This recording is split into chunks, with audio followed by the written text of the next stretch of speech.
everybody. Sorry for the few minutes delay here.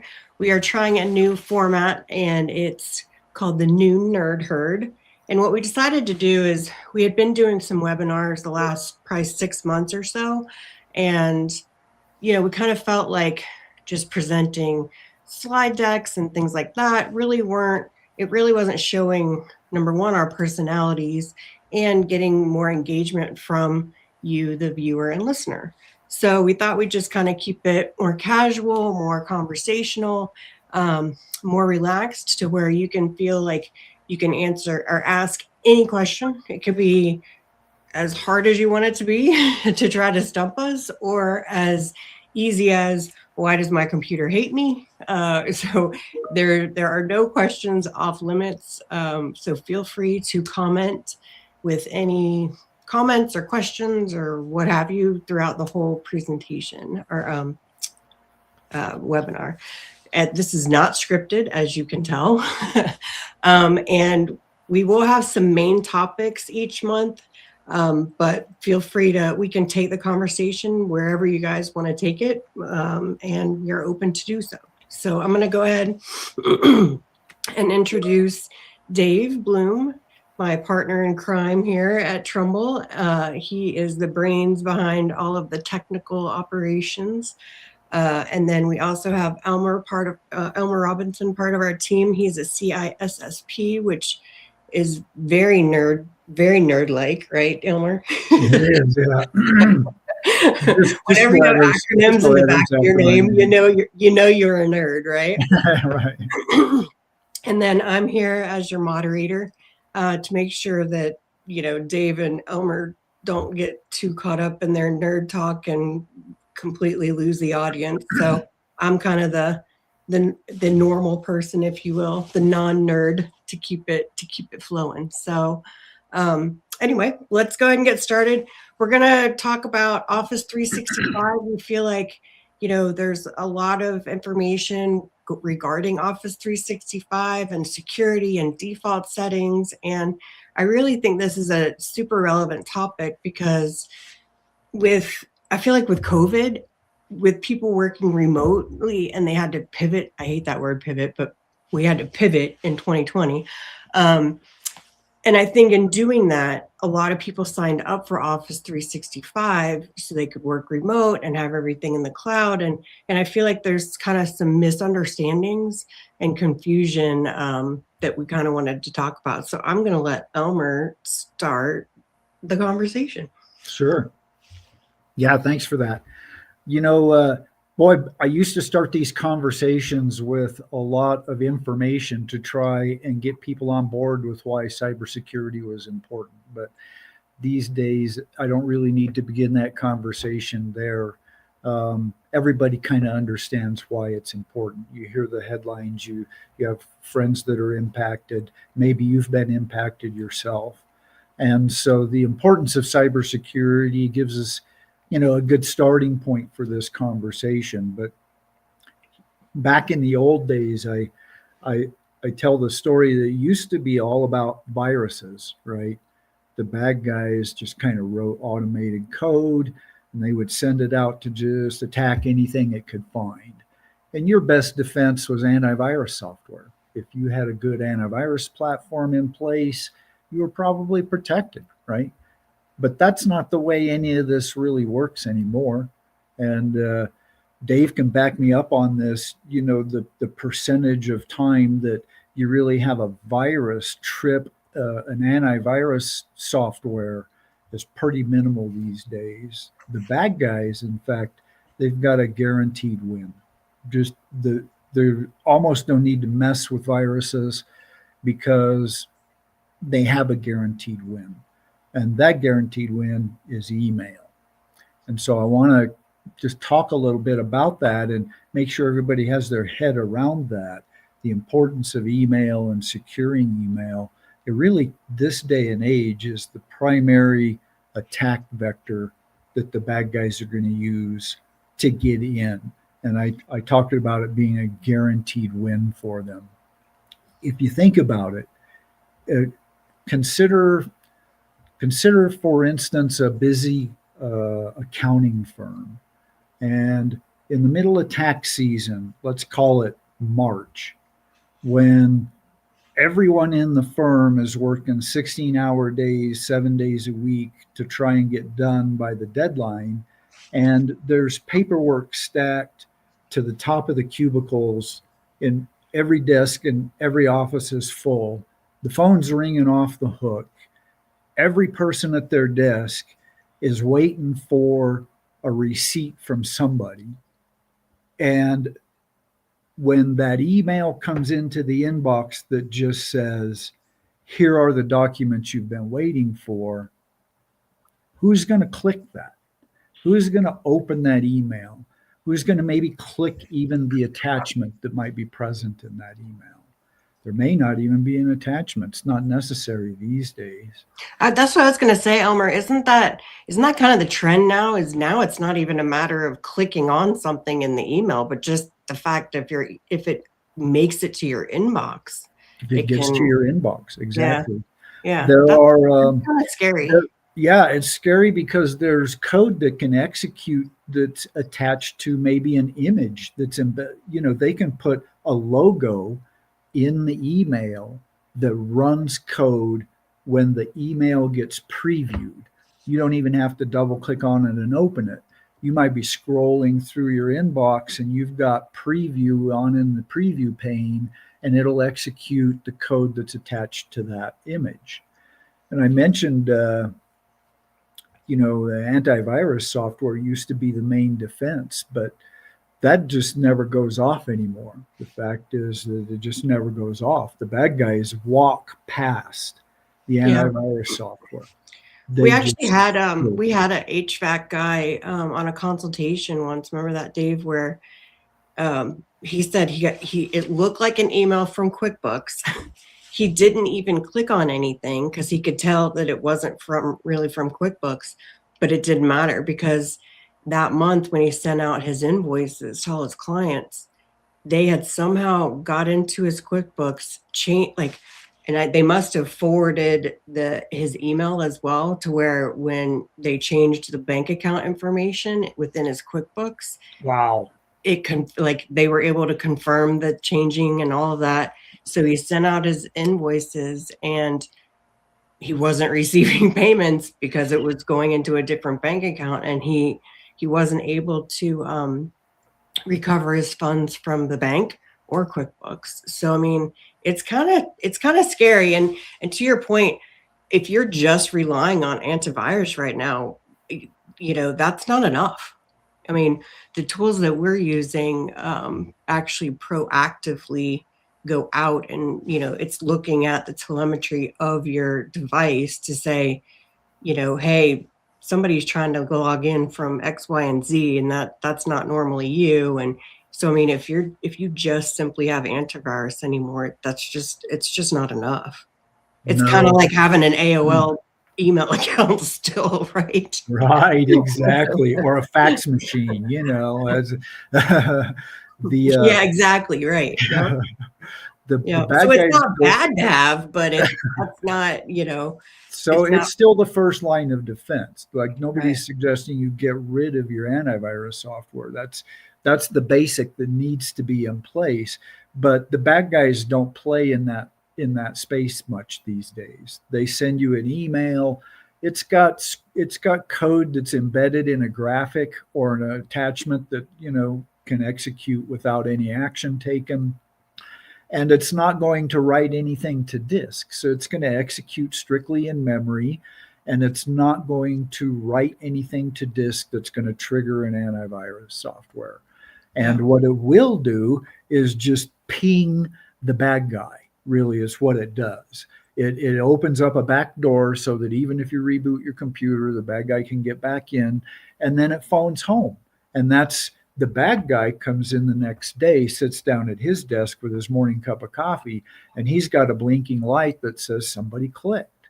And then he's about 2 or 3 clicks away from launching his main attack against you. His tools are so sophisticated and efficient that he doesn't really do much work or invest much time. He may not have any skills. He may be paying for the entire bad guy solution that he's running on his desk and not really have any programming skills at all.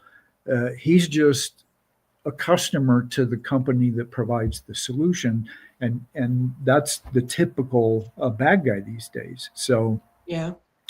um, Have you everybody's seen any vulnerable. trends this like in the last 30, 60 days from support tickets or anything? I mean, I know Microsoft has had their share of outages in general in the last few weeks, but have you kind of noticed anything from our clients on support tickets, the stuff that's going on with security or emails? Yeah, I mean, end of the day, security is always a concern, right? So just, the amount of volume that we've got coming in, this isn't a enterprise issue. This isn't a small business issue. Threat actors are, pretty indiscriminate in terms of who they're going after. So whether it's a phishing attempt or, social engineering via LinkedIn, any entry point, again, specifically email is probably the most vulnerable in terms of, coming into the organization.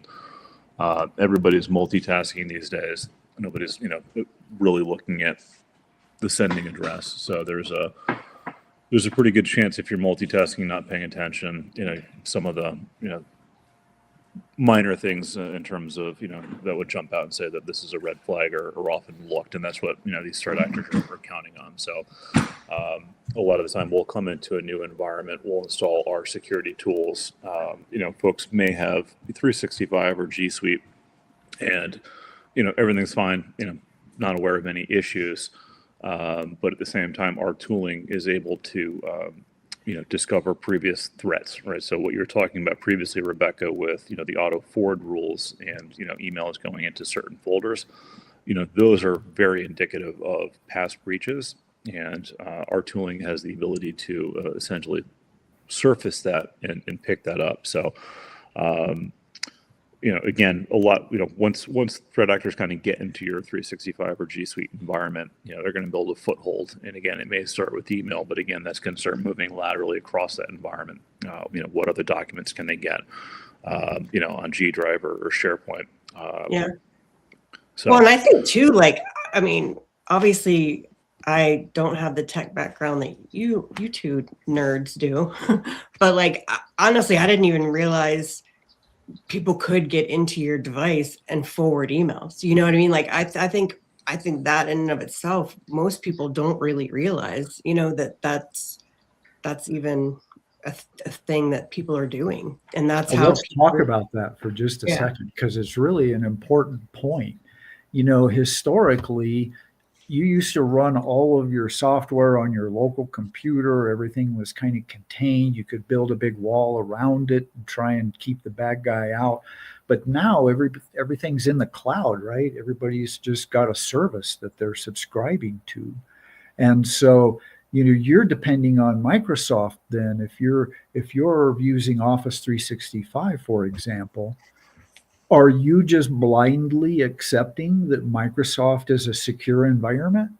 Because cloud computing is just someone else's computer. Like, there's no fairy dust that makes it automatically safe and secure to put all of your data on someone else's computer. And we learned this lesson the hard way. In the original ransomware attacks, when data was just encrypted wholesale, and people would turn to cloud vendors, Google, Microsoft, Amazon, and say, boy, all my data just got encrypted. Can you help me put it back? And the answer at the time was, no, we can't help you put it back. Like, you're the one that has to back up and secure your data. We don't. That's usually right in the license agreement, that it's the end user's responsibility to back up and secure their own data. And so backup is a separate topic that we could talk about, is critically important. But that could be its own topic for it's its own topic. But securing your data, I want to talk specifically about Office 365, because we could touch on all the other vendors as well. But Office 365 has the majority of the market share, and Microsoft is really good at one thing, and that as a network administrator, as a technician, a security guy, I love the fact that they give me a checkbox for everything. They make settings available at a very granular level. There's a checkbox. You can turn everything in there on and off. And that's great. The problem is they don't get the settings right to start with. Like they have a lot of things that are just obvious good settings that are off by default, and people don't understand that. So when I said in the license agreement, it probably says it's your responsibility to secure and back up your own environment.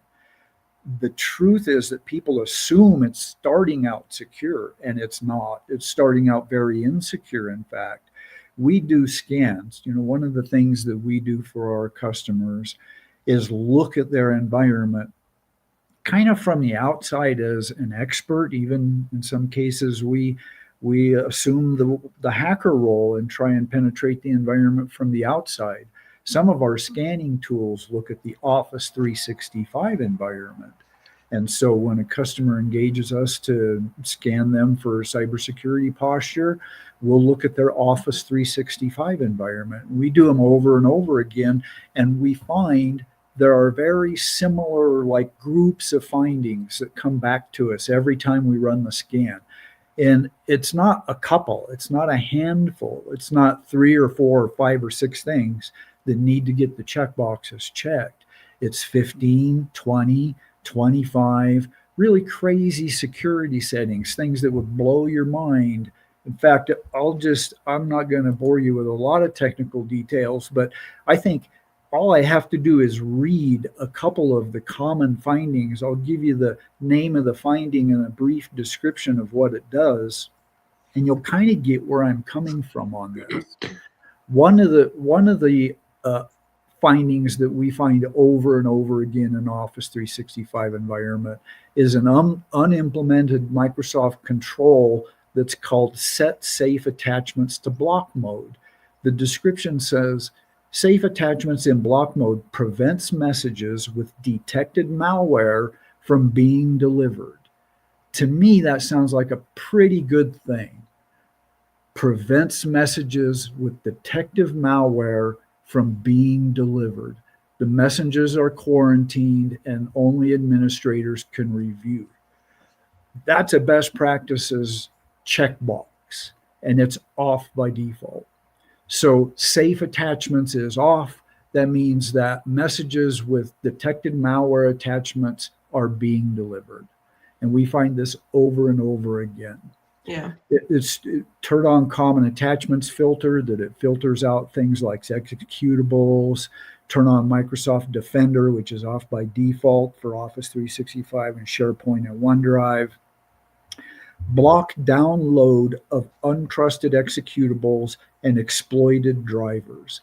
These are things that are obvious yeses, that are best practices to turn on, and we find them off by default as a rule.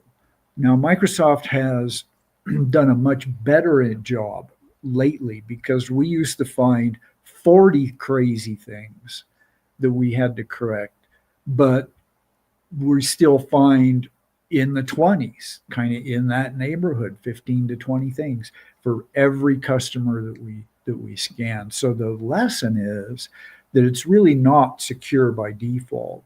And you have to assume that there are vulnerabilities that are present in that, and kind of take ownership and talk to an expert about what you can do to make sure your email, your SharePoint, your OneDrive is secured and backed up. So let me ask you this. So let's say you get a Microsoft Office license 4 years ago. Does it automatically update to the most current settings and license? Because you pay it monthly or annually. So does it? Yeah, that's a I great don't question. Yeah. Yeah, that's a great question. Okay. So I said that Microsoft has improved the game. About 2 years ago, they implemented a default package of settings. it's a system security checkbox that when you check it, it turns on a whole bunch of these default settings. And that's why we went from 40 findings to 20 findings, because they implemented that new default setting, and it helped, but it's still a significant problem. I said that was a few years back. Prior to that, the default settings were such that we find 40-ish security vulnerabilities. So the settings that you have in place would be determined when the license was provisioned. So when you talked to the person you got your Microsoft Office 365 license from, and they said, okay, here's your login, here's your name, that thing was provisioned at that time, and it was provisioned with the default settings that were present at the time. Okay, so they're definitely not up. So even though we're paying them, every month, it's not like they're automatically updating No, anything in the background. they don't automatically do anything. They don't back your data up. They don't secure your environment. They don't roll your settings forward. And Okay. and typically it gets so it's worse than that, because as new vulnerabilities come along, they implement new little check boxes, right, to tighten things up, and they throw the settings into the environment, the options, I mean, they give the dialog box and the checkbox, but they don't roll out a new recommended default setting across the platform. In some cases, it would kind of be disastrous if they did, if it was something that blocked access to features that people commonly True. use. Yeah. It would create havoc. But but the point is that, again, it's your responsibility to secure your environment and back up your data, because Microsoft's not doing anything but letting you log into their computer. That's all. So then I have a really basic question for Dave, because you always are doing the procurement of licensing for clients and stuff like that, not myself. So if someone goes out and purchases an Office 365 license, is it obvious for them, or do you feel like when you get a license, you're just, okay, cool, I got my license, so I'm going to start working in Word and Excel and blah blah blah? Or is it easily seen that these people need to like go through and check these security settings themselves, or is it kind of like most people just sign up and like start working? Most people sign up and start working, right? So license is not tied to security settings, right? So the security settings for Office 365 and I'm going to take a broad leap here. Google is probably going to be pretty similar.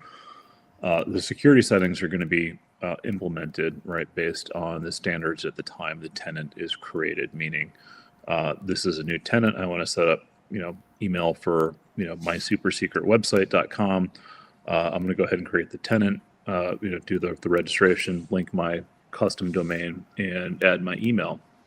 So when that tenant is actually created is when those security settings are applied, and that is a snapshot in time based on best practices. And per Microsoft, those are continuing to evolve. I mean, obviously, security is a moving landscape. Very rarely do you see Microsoft going back and changing settings out of the gate, right? So one of the few that we've seen is obviously MFA. And conditional access with regard to Office 365, right? So, I mean, as Elmer would say, it's kind of a no-brainer just in terms of making sure that those are enabled. But at the same time, it's a double-edged sword. One of the things that Microsoft has done really, really well, to give them credit, is their backwards compatibility and their ability to essentially ensure applications, workflows, business workloads across their Windows desktop and server environments, as well as their Office 365 environment.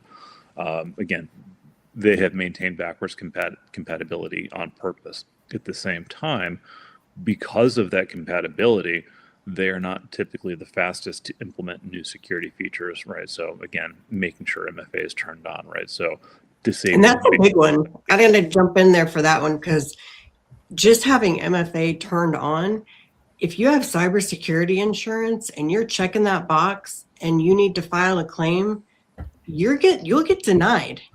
Mhm. See, Correct. that's like a really big, that's a big one in my opinion, is make sure your MFA is turned on if you have cyber insurance, because if it's not, you're wasting your money paying for your premiums, because Yeah. they're going to And deny that's, it. And that's as simple as clicking that box, right? That says, hey, turn Right. this off. And again, that's low hanging fruit, but right to Elmer's example, right? Right. All of the stipulations, right? We can have external, you can share content in a Teams meeting with external users, right? I mean, that's other way, data or privileged information could leave your organization if you're not paying attention, right? So Yep. settings like that are typically turned on by default. And, again, without going through all the settings that Elmer's referring to with the fine-tooth comb, there's multiple ways that data can leave the organization. There's multiple ways that threat actors can penetrate and gain access into that environment. And again, when those settings are set, it's a snapshot in time based on Microsoft's best practice. And that, again, that's always an evolving standard. But again, if Microsoft moves that standard, they don't necessarily go back and retrofit existing tenants, if that makes sense. So, yeah. And we actually have some questions and comments. So I don't want to feel like we're ignoring the audience when we're asking them for questions. So I'm going to start with the second question, just because we moved on from the phishing emails, but I promise we will get to that one. If Microsoft has all of these security vulnerabilities due to settings off by default, are we better off using Mac or Linux? Or are there obvious vulnerabilities there too if we use Office 365 products on those operating systems? That's a good question. Yeah, that's a great question. The vulnerability is, do you use email? Honestly, it's not operating system dependent anymore, because the main attack vector is email. And so if you use email, if you visit websites, that one of the original breaches that I had to troubleshoot was executed when a user had their homepage set to Yahoo, and the Yahoo ad server was sending out infected images. And so they didn't click or touch anything. They just opened up their web browser, their default Yahoo homepage popped up. It executed a script that ran a virus on their computer, which infected the company network.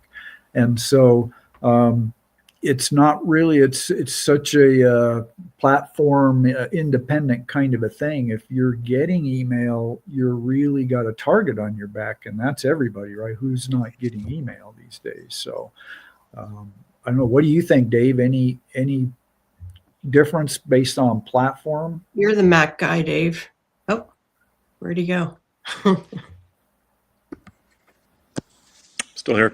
No, 100% agree, right? It's device agnostic. At the end of the day, your Office 365 environment can get compromised without you actively being signed into any device, right? Your data's in the cloud, right? So to Delmer's point, cloud is just another synonym for somebody else's computer. You might have an account, you might have your data up there, you might not necessarily be logged in, you could be on a plane, and your computer or your data in Office 365 is still potentially available from an attack surface footprint. So again, obviously, it's good to keep whatever device that you're running, Mac, Windows, Linux, mobile, Android, Windows, whatever. It doesn't necessarily matter, right? So again, keeping the device up to date with the latest security patches is obviously important. Making sure that you've got antivirus and next gen antivirus and EDR, such as Huntress, for that level of protection is always a good idea. But with regard to cloud and Office 365, it really doesn't mitigate regarding the operating system that you're personally using from a desktop or mobile operating system. Doesn't negate the security risk, if that makes sense. Don't you kind of feel like Mac users sort of feel like they are invincible? Is that just the confidence that I portray?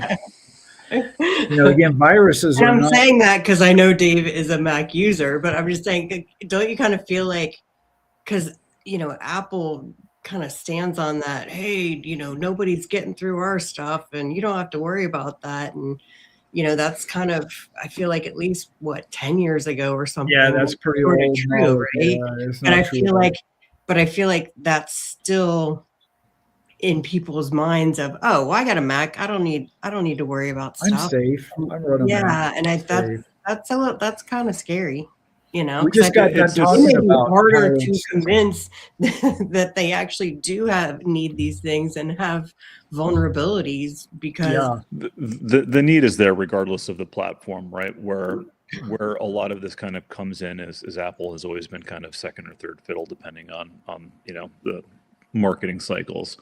Windows and Microsoft obviously has the volume of the desktop and to some degree server operating system environment, right?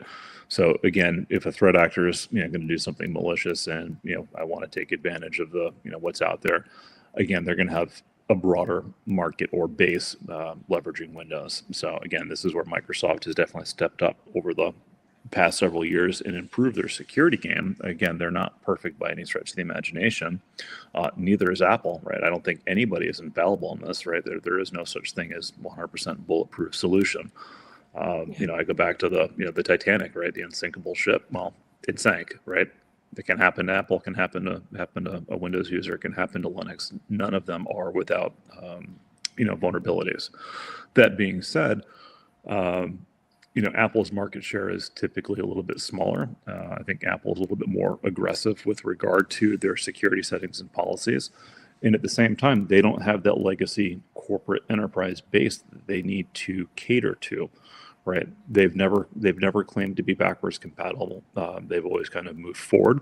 So them in terms of trying to maintain 10-year-old software that's still running on a modern A-series processor or Apple Silicon doesn't necessarily matter, right? Their mantra is, well, this is where we're at, keep up or move on. Where Microsoft is, for better or for worse, kind of allowed that latitude for legacy software to continue.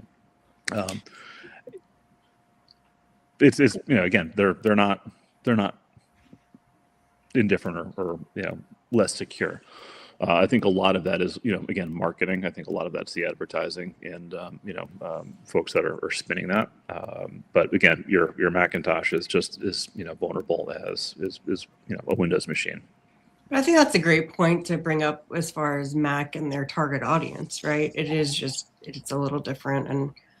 And speaking the of fact Mac, is, if you click the link in the email, it doesn't matter what computer you're on, you're true. had, right? Yep. So if you click the link in the email, it doesn't So matter what platform you're on. I'm going to prove that this is unscripted by asking this question because the only thing it relates to is the fact that we're talking about Macs. So someone actually did ask me wanted to ask this question during this session. So is it true that when you purchase a newer MacBook that you can't upgrade memory in it like you could do in like previous years? Is that true? Like, do you pretty much, like, if you're running out of memory, do you need to go out and buy a new MacBook, or can you still Yes. upgrade? Okay.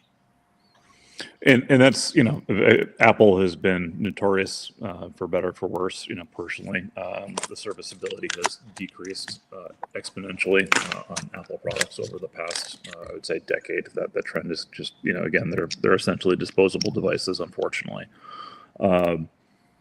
A lot of vendors, not all, but a lot of vendors have followed that trend. So you'll find laptops from LG, Asus, HP, even Lenovo also have models that are essentially non-serviceable.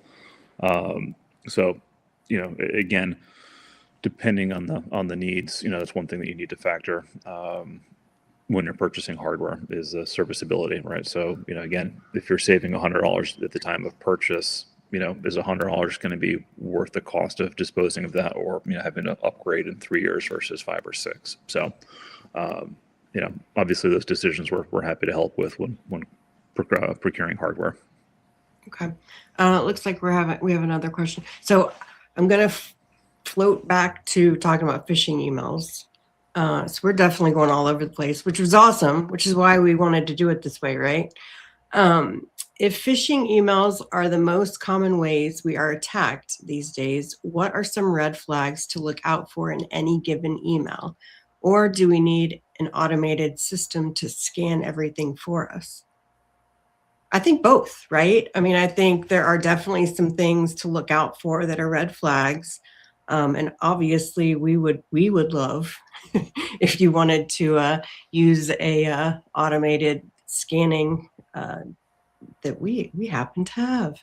But I I'll I let the think nerds answer this, but that there are definitely red flags. Like red flags for me are if there's urgency to an email, yeah. if I'm not expecting an email, if like customer service is so non-existent nowadays that if a vendor you use is all of a sudden is proactively telling you about something that with urgency, it's probably fake, or I at least go to their website and check it out myself, or I don't call any of the information on the email, but I would call like my direct numbers that I have with vendors. So those are things that just anyone should be doing on a regular basis in their inbox. But I'll let you guys talk about your thoughts and opinions on that question. The bad guys, I'll just weigh in on that for just a second. Um, it used to be that in terms of like video technology, it was the porn industry that took advantage of every new advancement. The bad guys, in terms of IT, are the ones that leverage and push and take advantage of every new advancement. And AI is out there now. And it used to be that you could sort of trust your spidey senses, right? Like the email didn't smell right, there was a word spelled wrong, they weren't using English in the right way. There was something that would trigger you to realize there was a problem there. But these days, AI has improved to the point that they can not only send you an email from your bank that looks perfect, but they can send you an email from your boss that sounds like your boss wrote the email. There have been recorded instances of millions of dollars being transferred when malicious actors leveraged video spoofing technology to convince an company officer to transfer millions of dollars because he thought he was talking to people that had the authority to authorize that. And they were malicious actors using AI to spoof the video. So um, I'm not sure just trusting your spidey sense is enough. Although I think everybody has to really sharpen their spidey senses and become kind of hyper aware around cybersecurity. Like videos, we're learning that you can't believe everything you see and everything you hear.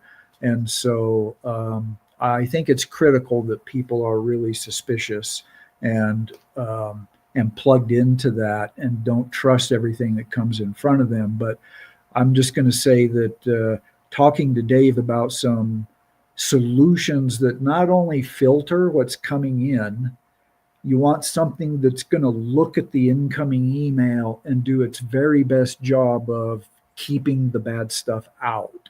So Yeah. you need a good, effective filtering solution. At the same time, you have to know that something's coming through and that someone's going to click. And what happens then? And is there a solution for that event? And there is. It used to be really expensive stuff that's now affordable for the small and medium sized marketplace to have a solution that not only filters out the bad stuff but also provides like a detonation environment. So when you click on the link, it actually sends the click out to a cloud-based execution environment where it tests the link to make sure it's not malicious before it allows the click to continue internally on your system. Well, and the added benefit too is, your everybody's inboxes get so junked up. Yeah. with email, to where it's kind of nice to have that filter, because you're not having to search through, 100 emails every morning to get to the ones that you care about for your business. Yeah. So, I To mean, get through the that's 7 just sort of an important. added benefit too. It's a time save. So, let's see. Dave, did you have any comments or on that, or did you want me to move on to the next question? No, I think you guys covered it. I Okay. don't have anything additional on that. Look at me. I'm learning stuff from you guys. I'm going to be a nerd soon. All right. If our data is vulnerable on the cloud, should we have an offline backup for everything as well? Yes, I know that answer. Any good solutions for something like that? Putting that to Dave. Yep. You want me to answer that? Sure. Sure. Yeah. So we use a product, and there's several out there, but the product that we use is from a company called Enable. We use a data protection product called Cove. And what that basically allows us to do is we can do device backups, from a Linux desktop server to, Windows desktop server, as well as, Mac desktop. So from a physical device, we can back that up. We can essentially capture system state as well. And that allows us to do some neat things, right? So for businesses that have traditional workloads that don't run well in cloud, right? So think, on-premise server infrastructure. We can essentially back up all of that infrastructure to the cloud and have your data available from a point-in-time recovery. That also gives us the ability, we can set different retention based on compliance, right? So financial companies that have, tax, financial forms or client data are regulated a little bit differently, a little bit stricter. So typically it's around 7-year retention from a look-back perspective. So making sure that we can actually recover data as it was 7 years ago, we can essentially do that. The neat thing with Cove is we can also take that laptop or device or server, right? So again, I'm here in Charleston. We're right on the coast. Hurricanes are a thing. So if I've got my business here in Charleston, we've got a hurricane coming up the coast, and my physical office is flooded, fire, act of God, whatever. Getting that data back into a operational standpoint is critical, right? So one of the neat things that Code can do is can actually take that backup and we can actually spin that up as a virtual device in the cloud. So, pipe burst, hurricane, whatever, my physical infrastructure is down. I can't run my business because I've lost my either desktops or server infrastructure. We can restore that to the cloud and essentially get you back up and running pretty quickly versus what it would take to procure new hardware and recover off of those cloud backups. So that's something we can definitely do. The other aspect that Cove allows us to do is at this point it's specifically to Microsoft 365. I know they are in beta for Google Workspace, but for clients that are leveraging the Microsoft Cloud 365, we also have the ability for backing up everything in that Office environment, right? So when I say Office environment, I'm talking Exchange, Outlook, emails, Teams conversations, OneDrive, as well as SharePoint.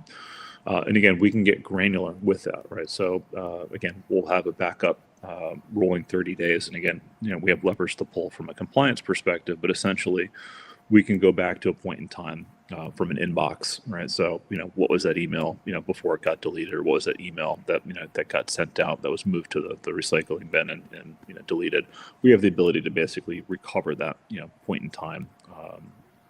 So again, from an email perspective, from a Teams conversation, SharePoint, OneDrive, there's lots of levers that we can pull in terms of, recovery.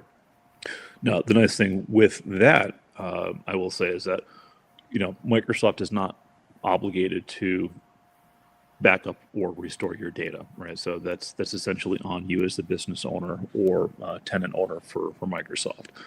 So a lot of the times what we've seen is billing issues where a credit card just is added to the tenant and somebody forgets about it, with secondary email address is a Yahoo account or AOL or something that somebody kind of forgets about. So those notices that a credit card or billing payment has expired, sometimes end up in, off into the ethers. So typically, if there's a billing issue, Microsoft will give you 30 days, but after that, they'll turn you off. So again, having your a backup or having data in two places just gives you that fidelity. Again, just something happened, whether it's a simple billing issue, or Microsoft is having an outage. They've had a couple in the past 45 days that have been pretty significant. Again, just giving you the ability to not lose sleep over the fact that your data is in two places is always a positive. And these backup solutions that I'm referring to are pennies on the dollar. They are super affordable, super inexpensive. And again, I look at it as it's more expensive, if you look at the cost of not doing business versus the cost of doing business. So again, maintaining good backups is, from my perspective, 101 basic IT. Well, and I do think the majority of people, like, let's use QuickBooks Online as an example. I think people don't realize they need to be backing that up, because just because they have QuickBooks Online or any software that's online, they don't realize that if it goes away for some reason, it's gone. Like, there's no, to your point, the vendor is not necessarily backing up your stuff, nor can they retrieve it if it vanishes, right? Right. So Yeah, I mean, if you look at any of those, that's an important fact to not gloss over, right? Is, hey, just because it's online and it's convenient for you, to Elmer's point earlier, it's not really in some magical cloud. It's just sitting on someone else's server. So, if you actually read any of those T's and C's, right? So, I mean, you sign up for iTunes, or you sign up for, 50 pages of legalese, and your eyes glaze over. But, the translation of all of that is you have no rights. You are a guest on the service, and basically it absolves the vendor from any responsibility or legal action. Like, you look at a lot of that, they prevent, class action lawsuits, right? Not related to IT, but a perfect example, right? So take a look at Uber. There was a gentleman that had used Uber Eats, had never been in an Uber ride whatsoever, but I think he and his family, got takeout one night when they were traveling.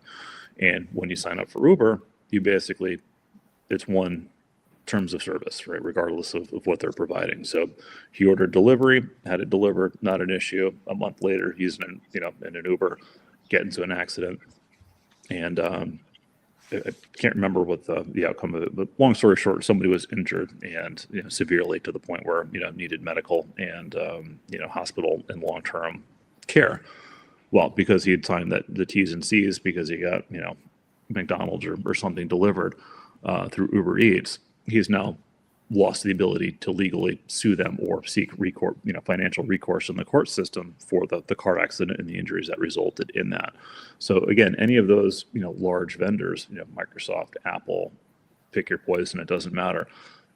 Those lawyers are paid very well to transfer the liability and the risk from those organizations to you, the consumer. So, again, you see those T's and C's. It's just, that's kind of a red flag in terms of, I need to make sure I'm doing, right by, again, it's super convenient, right? Again, iTunes, iCloud, OneDrive, they're very convenient, and, we all use them and consume and don't think anything of it. But again, if something happens and you can't get to your data, or again, something gets deleted from your desktop and that delete propagates to the cloud, right?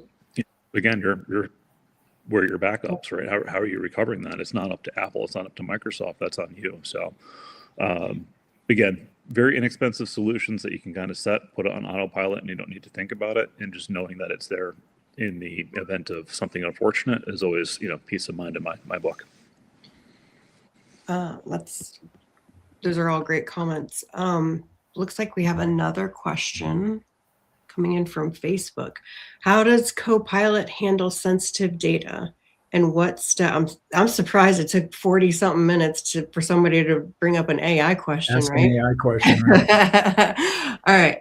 How does Copilot handle sensitive data, and what steps should we take to ensure AI doesn't accidentally expose information to the wrong users? Woo! Maybe a question for another time. Heck no, that's why we're here. Now we might continue on that conversation Oh my God. in the next one, but yeah, Yeah, we I got a have my short thoughts on answer that. on So, that. but you guys can share your thoughts. Mine is all I'm going to say is I jokingly refer to Copilot as my BFF, right? I constantly talk to it throughout the day. I have it help me, gather my thoughts that are all over the place sometimes. And I argue with it when it doesn't give me the right answer or the answer I want to hear, but it's public, right? I mean, don't put your P&L into Copilot and go, hey, how should I run my business more efficiently? I wouldn't do that. I wouldn't put any personal information. I would treat it as what it's meant for, right? Is just to use it as a base to gather thoughts and collect your thoughts or, whatever. But I wouldn't ask it personal, like, hey, this is going on. What should I do in my personal life? Or, anything that's related to my business or my clients' information or anything like that. So that's my answer. What about, I'm going to pass it to the nerds. What do you guys think? I think Rebecca nailed it. It's consider it a public environment. Don't be uploading P&Ls. Don't be uploading, payroll lists. And, you just have to consider that information it's like everything we talked about. I mean, there's no fairy dust. It's somebody else's computer. And if they're not securing their environment properly, if the business operations are shoddy and they're going to go bankrupt, I mean, you have to think like what happens if all of that goes public. And kind of, Google searches are almost the same way. You know what I mean? Like, you got to be careful. I would say treat it as a tool and keep in mind it's somebody else's computer that you're putting your data on. And I would look at the terms of service very carefully. Yeah. Dave, did you have anything to add to that? Okay. All right. Well, let's see. We have talked for 52 minutes. I'm impressed, guys.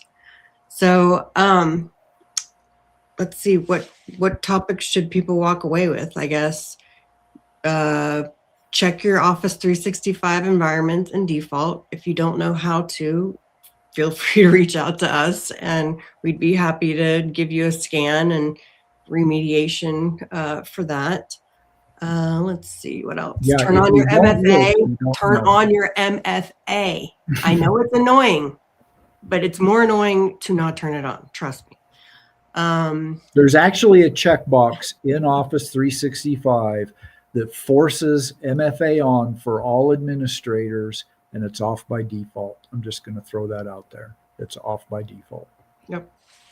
Let's see, what else did we talk about? Phishing emails, right? So we all need to be cautious of those red flags and looking into potential filters for that. What else did we talk about? How Mac users are awesome, right, Dave? How you should back up your data, and if it's in the cloud, you still need to back it up.